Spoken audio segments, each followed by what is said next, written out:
Learning English with English Faculties. Welcome to this explainer. Today, we are going to explore a deeply moving, incredibly powerful poem called Why I Like the Hospital, written by the American poet Tony Hoagland. Now, at first glance, that title might seem a little weird, right? I mean, who actually likes going to the hospital? But as we break down this text line by line today, you are going to see how Hoagland uses this intense setting to reveal some really raw, honest truths about human nature, society, and how we handle our deepest emotions. Let's get started. Okay, let's dive into this. Here is our roadmap for today. First, an introduction to the poem. Then we'll look at permission to feel in lines 1 through 9, scoring our lives in lines 10 through 21, and the crying man in lines 22 through 33. After that, we'll answer some key questions about the text, and finally, wrap up with the final message. Section 1. Introduction to the poem. The simple, raw truth here is that this poem is not just some made-up fictional story. Tony Hoagland actually wrote these words while he was personally battling incurable cancer. It was published in a collection called Turn Up the Ocean in 2022, sadly after he had already passed away. So, when the speaker talks about the waiting rooms, the fear, the terminal patients, this is Hoagland's real lived experience. He is literally looking at the end of his own life, and he is analyzing the medical institutions that govern that whole process. It totally transforms the text from a simple poem into a deeply honest record of a man facing the end. Section 2. Permission to Feel, covering lines 1 through 9. The poem kicks off with the speaker explaining exactly why he likes the hospital. He says, "Because it is all right to be in a bad mood there. Slouching along through the underground garage, riding wordlessly on the elevator with the other customers, staring at the closed beige doors like a prison wall." Look at that last image. Those closed beige doors of the elevator act as a powerful simile for confinement. The hospital basically feels like a jail, right? People are trapped by their illnesses. And notice how he calls the patients customers. That is a really sharp, kind of dark joke about how modern healthcare sometimes treats human suffering as just a business transaction. In the very next lines, the speaker says, "I like the hospital for the way it grants permission for pathos." Now, pathos is a super important word for us here. Simply put, it means a quality that brings out deep feelings of pity, sadness, or raw emotion. In our everyday, normal society, we are usually expected to put on a fake smile, act tough, and hide our sadness. But the hospital? It is different. The hospital actually grants you permission to be sad. It becomes a sanctuary where that heavy social rule to always look happy is finally just dropped. And this brilliantly illustrates what he means by pathos.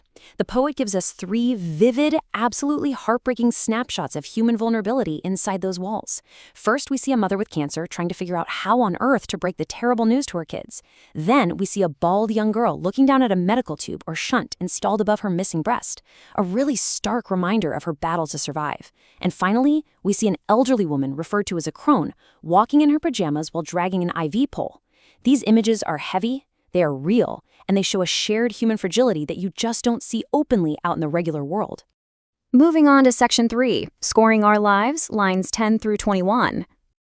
Now, just because the speaker likes the honesty of the hospital doesn't mean he actually enjoys being in the physical space. In lines 10 through 13, he lists out the things he really dislikes: the clinical smell of antiseptic, the freezing cold air conditioning running all night, and the fresh flowers carelessly tossed into the wastebasket. These elements show the cold, detached efficiency of the whole medical system. Those flowers in the trash are especially symbolic. They represent how quickly hope and sweet human gestures are just thrown away in a place that has to prioritize sanitation over human warmth. Now, what is really fascinating is how the patients cope with this cold, sterile environment.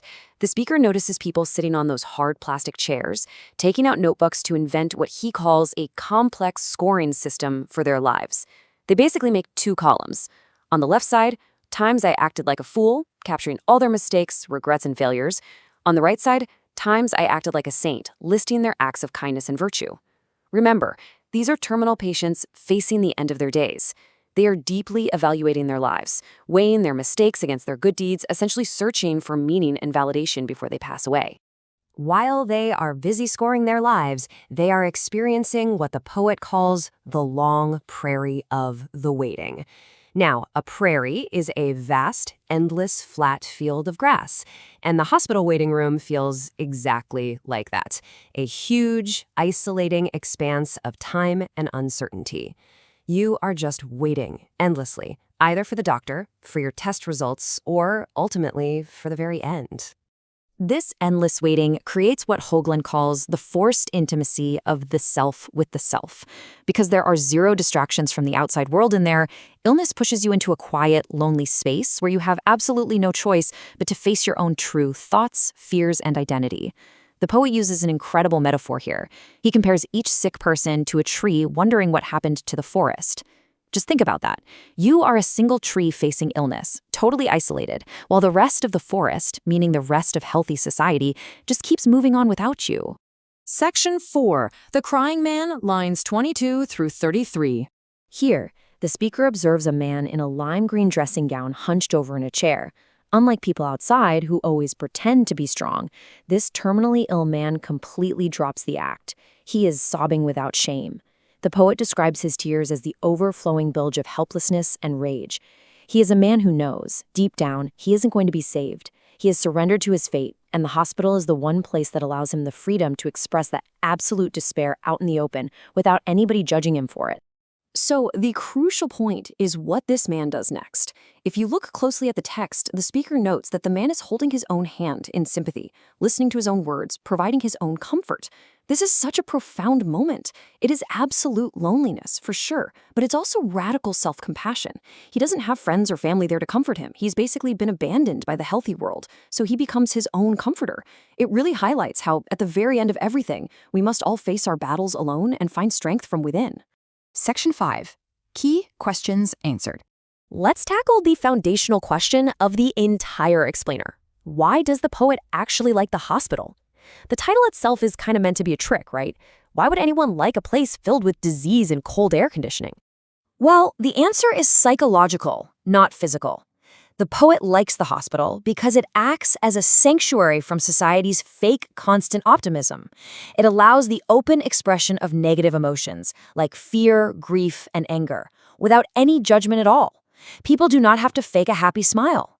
The hospital strips away all of modern society's illusions and forces everyone to confront the raw, honest truth of what it means to be a fragile human being. Moving on to our next key question. What exactly do the closed beige doors and the fresh flowers in the wastebasket symbolize? Hoagland uses these items as really powerful literary metaphors.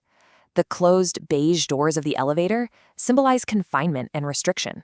They make the hospital feel just like a prison that the patients can't escape from. On the flip side, the fresh flowers tossed into the wastebasket symbolize how fleeting and temporary human hope really is. It also perfectly captures the cold apathy of the medical system itself, which tends to treat patients like customers and quickly throws out beautiful human things in the name of sterile efficiency. And for our final analytical question, what is the significance of that complex scoring system the patients are writing in their notebooks? That notebook represents the deep human desire to find validation and peace at the end of life. It is an act of profound introspection. Stripped of their normal everyday routines, the patients are forced to judge their own lives. They have to confront their mistakes, the times they acted like fools, and hold on to their virtues, the times they acted like saints. It just goes to show that even in our absolute darkest, most painful moments, human beings are always searching for meaning. Let's move to section 6 and see how this builds to our conclusion, the final message.